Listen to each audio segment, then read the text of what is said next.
Time for business. I'm pleased to announce that Kate Moody has joined us. Good evening to you. Great to see you. Hi, Mark. The European Union is loosening its own rules on state aid in order to compete with green subsidies in the US of A. Yeah, this is part of that brewing transatlantic standoff that we've talked a lot about over investment for clean tech projects. Last year, the U.S. approved nearly $370 billion worth of subsidies for companies that build things like solar panels, wind turbines, and electric batteries there. Some European businesses, most recently the German auto giant Volkswagen, are increasingly tempted to redirect new investment to the U.S. in order to benefit from that plan. The EU's own clean tech industrial plan appears to be taking too long to make a real difference. The EU will now start allowing member states more leeway to offer cash or tax breaks for clean tech projects at home, as well as streamline the process so that aid can be delivered faster within weeks.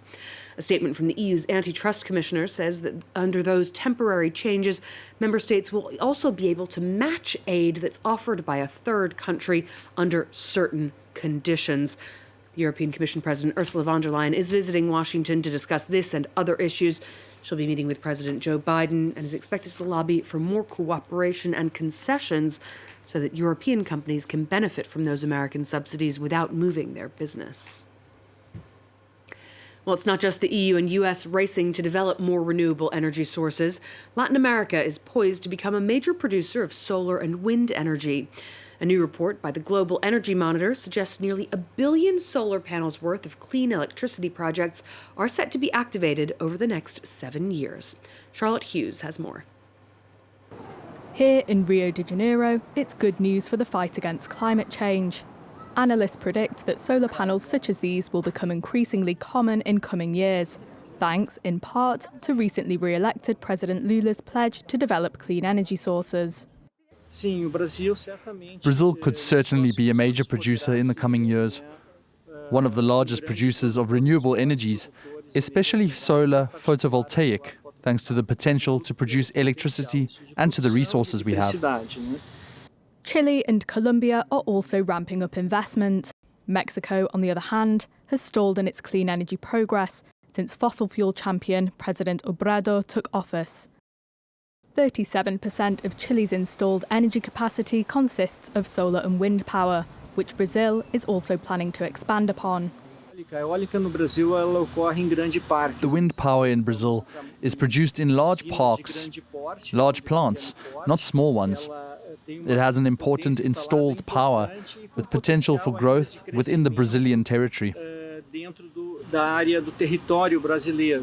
Overall, projects planned across Latin America are expected to boost its current solar and wind power capacity by more than 460% by 2030. Let's check in on the day's trading action now. Mostly lower close for the major European indices. We saw the FTSE 100 down about 0.6 of a percentage point in London. Wall Street had been treading water for most of the session, but it saw a late sell-off to close pretty sharply lower.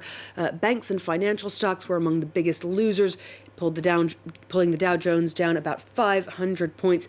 The S&P 500 down 1.8. The Nasdaq over 2% at the close. Investors are still looking ahead to Friday's jobs report, which will give an indication of just how strong the labor market and economy are. U.S. President Joe Biden has unveiled his budget proposal, which focuses on reducing the federal budget deficit, in part by raising taxes on corporations and the wealthiest Americans. The proposal puts him on yet another collision course with Republicans in Congress. Biden hopes to ramp up spending on things like health care, as well as support for Ukraine and NATO. He has insisted that Congress must raise the government's borrowing limit or debt ceiling, something Republicans are reluctant to do.